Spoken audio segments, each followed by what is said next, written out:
بسم الله الرحمن الرحيم وما أمروا إلا ليعبدوا الله مخلصين له الدين حنفاء ويقيموا الصلاة ويؤتوا الزكاة وذلك دين القيمة. سورة البينة آیت نمبر 5 پارہ نمبر 30.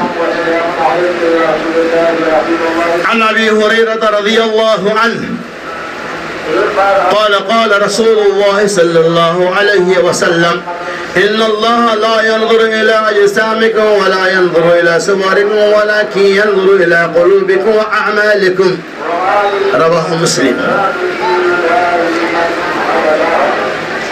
ہر قسم کی حمد و تعریف، توصیف، کبریائی، بڑائی، ثنا اور خوبی، جملہ اقسام کی تعریفات اور بے شمار تسبیحات اس رب ذی المجد والکرم عبد لا دوا لا مثال لا لد له ولا مثل له ولا ذل له کے لیے لائق و سزاوار ہے، جس رب العالمین کی توفیق سے ہم اور آپ خطبہ اجماع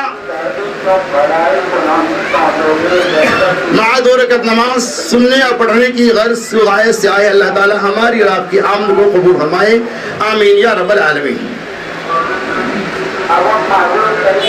اللہ تبارک و تعالی نے ارشاد فرمایا وما امروا الا ليعبدوا الله مخلصين له الدين، اور محض حکم دیا گیا یہ کہ صرف اللہ کی عبادت کریں اور دین کو اللہ کے لیے خالص کریں.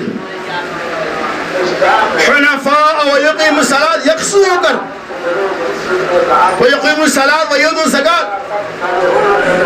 نماز کو قائم کرتے رہے اور زکات کو ادا کرتے رہے. وذلك دین القیمہ، یہی ٹھوس دین ہے. اللہ تبارک و تعالی نے اس ٹکڑے کے اندر، اس سورۃ البینہ کے اندر انسانوں کو ایک پیغام دیا ہے. وہ پیغام یہ کہ وما امروا الا ليعبدوا اللہ، آپ جتنی بھی عبادت کریں ان تمام عبادتوں کو اللہ کے لیے خالص کریں. ان عبادتوں کے اندر ذرہ برابر بھی ریا و نمود کا امکان نہ ہو.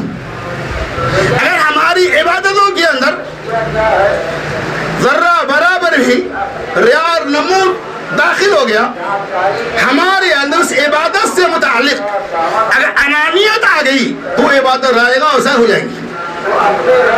میرے بھائیوں، دوستوں، بزرگوں، کسی بھی عبادت کی قبولیت کے لیے 3 شرائط کا ہونا لازم و ملزوم ہے.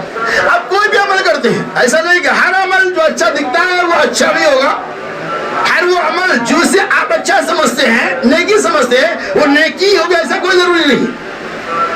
کسی بھی عمل کی مقبولیت کے لیے 3 شرائط کا ہونا لازم و ملزوم ہے.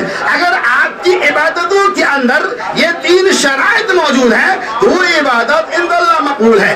اگر تینوں شرائط میں سے ایک بھی شرط اگر مفقود ہے، یعنی موجود نہیں ہے، گرچہ وہ عمل کتنا ہی بڑھیا کیوں نہ ہو، وہ عمل اللہ تبارک و تعالیٰ کے یہاں قابل قبول نہیں ہے. وہ 3 شرطیں کیا ہے؟ نمبر 1 نیت، نمبر 2 سنت، نمبر 3 عمل. یعنی آپ جو کام کر رہے ہیں اس کام کے اندر نیت خالص ہو. نمبر 2 اس کام کے اوپر محمد رسول اللہ صلی اللہ علیہ وسلم کی سنت مبارکہ بھی موجود ہو. نمبر 3 اور وہ عمل بھی لازم ملزوم ہے. یہ 3 شرائط ہے تو آپ کی عبادت قبول ہوں گی. تینوں میں سے اگر ایک بھی مفقود ہے تو آپ کی عبادت اللہ تبارک و تعالیٰ کے ہاں قابل قبول نہیں ہے. اللہ سے دعا اللہ تعالیٰ ہماری تمام عبادتوں کے اندر ان تینوں شرطوں کو ملحوظ رکھنے کی توفیق رفیق عطا فرمائے. نبی اکرم صلی اللہ علیہ وسلم کی سنت مبارکہ ہے کہ آپ صلی اللہ علیہ وسلم کو درود پاک ہر اذان کے بعد بھیجی جائے، یہ طریقہ ہے. لیکن اذان کے بعد بھیجنے کے بجائے پہلے بھیجتے ہیں، یہ طریقہ نبویہ نہیں ہے. عمل تو اچھا ہے